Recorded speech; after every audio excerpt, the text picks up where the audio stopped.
What's up, guys? If you're seeing me for the first time, my name is Andrew. I talk about energy, manifestation, spiritual theory and concepts, and dragons and psychedelics and all types of other stuff. If you're finding me right now at this late hour, that's not by accident. It's very intentional. I'm testing a theory I have about conscious and subconscious attention, right?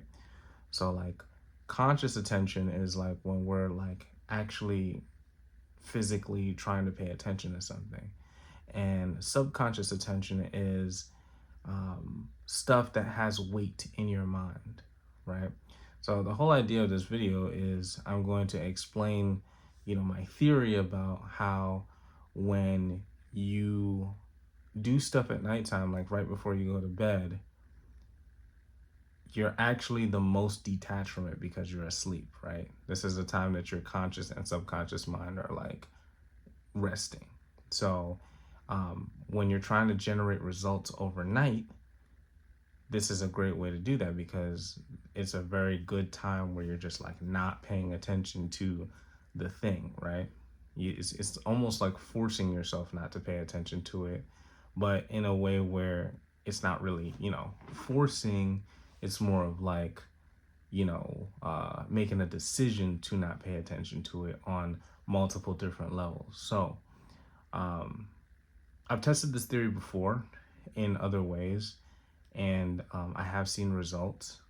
So this is kind of just another test to see if this video hits the algorithm in a different way. I'm convinced that my subconscious attention when I make my videos in the morning, like I do most of my videos, is still on my video throughout the day, right? Even though, I practice a level of detachment from many things that I'm doing in terms of like projects and stuff like that, I am believing that my subconscious attention is still on it, right? So I'm switching it up in this video in order to see if this hits the algorithm differently. Um, the idea behind this is to create less resistance, right? When you're paying close attention to something, I don't know if you guys have ever heard of like the slit experiment, right?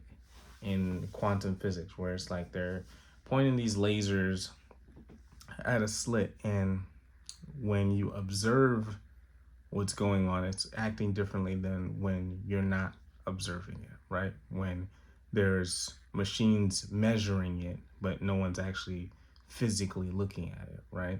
So in a sense, I'm testing the same, theory, but in a different way, with my videos and stuff like that. So I find this type of stuff interesting. I don't know if you guys do or not, but I'm posting it anyway just to see if this is actually working, right? If this ends up being like my most popular video for some reason, then definitely something to it. If not, then we'll see what else might be going on. But I like to test stuff like this because I like finding little hacks in reality that I can use, right? If it's useful for me to do things right before bed, right? I have practices that I do right before bed, but if I can create confirmations, I guess, of things that I can do right before bed that help me detach from, a result, or help me detach from the project, then this is good information for me to know. So this is just something that I'm still figuring out. The dragons kind of highlighted this being, something that could be useful. It's a useful experiment. Like there's something to it, right?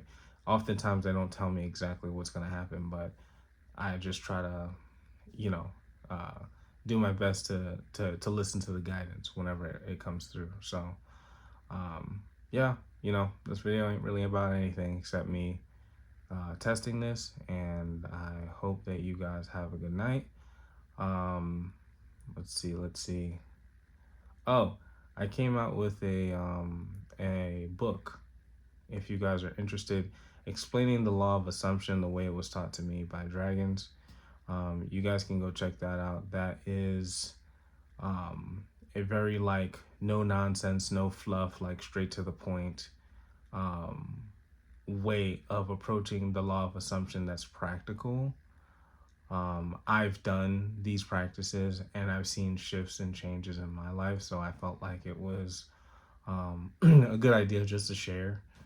I go over the symbolic nature of reality and how, small acts are actually tied to larger acts. So, just explaining the microcosm macrocosm relationship in um, little things that you do, right?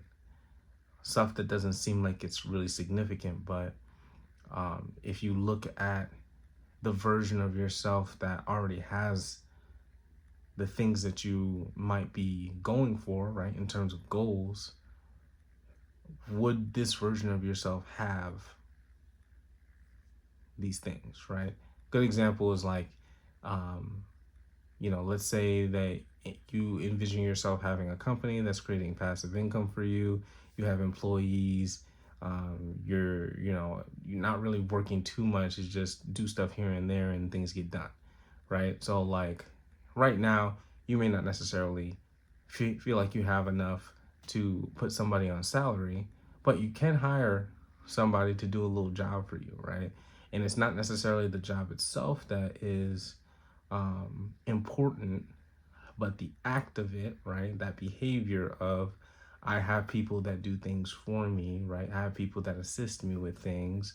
I have people that I trade money for time, their time, in order to accomplish a goal.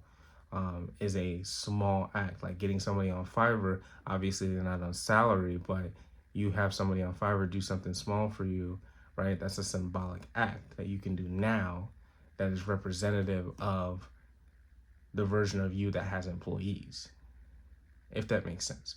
So, uh, yeah, I go into stuff like that, like giving examples and practical application of, you know, really moving and shifting things without doing too much, right? Um, Micro movements to shift reality, to get into alignment. Practices like breath work and meditation that have assisted me, just all of this stuff. So hopefully you guys check that out. If you're interested, it's all posted on my Stan store and Etsy if you're interested in that sort of thing. And I appreciate you guys, and we're going to see what this video does. And I will talk to you later. Bye-bye. Good night.